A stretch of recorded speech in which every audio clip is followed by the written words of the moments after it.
Bonjour à tous, nous sommes donc le samedi 7 mai 2011. Alors toute une semaine à vivre avec l'idée que Ben Laden n'est plus dans un coin de la planète à regarder pousser sa barbe, ça fait bizarre.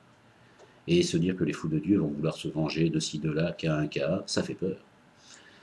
Enfin, quand on dit fou de Dieu, on a tout dit, car Dieu, qu'on l'appelle comme on voudra, n'est bien sûr qu'un alibi, un regroupement de types dont le vide de l'existence et le manque sidéral d'imagination sont tels qu'il leur faut une quête dite spirituelle pour se donner l'impression d'altitude.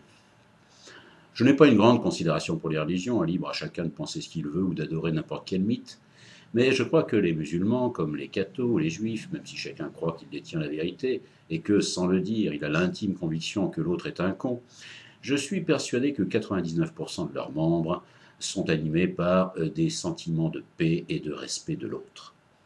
Aussi, comme j'ai pu entendre certains témoignages en provenance du Pakistan et d'autres pays, j'aurais aimé que des voix musulmanes s'élèvent en France pour dire que Ben Laden a fait un tort immense à leur religion et qu'en fin de compte, son comportement était en totale contradiction avec la religion de paix qu'est l'islam.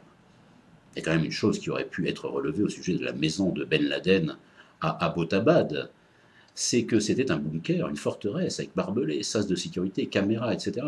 Et que quand on est un vrai religieux qui croit en la justesse de sa cause et à la puissance divine, on s'en remet à lui pour sa protection. Et qu'on est au-dessus de tous les mécréants qui veulent sa perte. Surprenant. On est bien loin de tous les kamikazes manipulés un peu partout dans le monde et pressés d'aller retrouver le paradis. Alors maintenant, place à la suite avec en tête Ayman al-Zawahiri, qui va reprendre la boutique. Ce médecin égyptien est considéré comme beaucoup plus dangereux que Ben Laden. Il n'est pas sorti de l'auberge, car il y a du turban au mètre carré. Et nos banlieues françaises, à travers des jeunes à la dérive, sans repères éducatifs ni scolaires ni familiaux, vont continuer à alimenter les centres de formation militaro-religieux pour essayer de donner un sens à des vies creuses. C'est pour ça que, sans tomber dans l'angélisme, car il faut de la répression et infiltrer les réseaux pour les mettre hors d'état de nuire, il faut avant tout de vrais programmes d'éducation. C'est l'éducation qui est la véritable arme contre l'intégrisme et le terrorisme dit religieux. C'est toujours sur l'ignorance et la pauvreté que l'intégrisme progresse.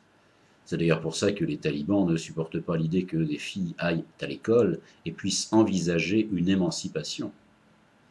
Dans nos contrées occidentales, à l'heure où l'on veut resserrer les budgets de tous les services publics, on s'aperçoit que des visions à court terme peuvent avoir des conséquences fatales et que rien n'est plus dangereux que d'avoir un peuple non éduqué.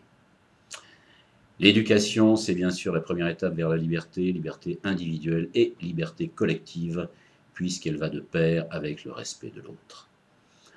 Alors pour ceux qui se battent chez nous pour éclairer ceux qui ont éteint la lumière dans leur tête, c'est bien, mais pour ceux qui ont le courage de le faire en Afghanistan, au Pakistan ou au Yémen, je dirais, et encore, bravo.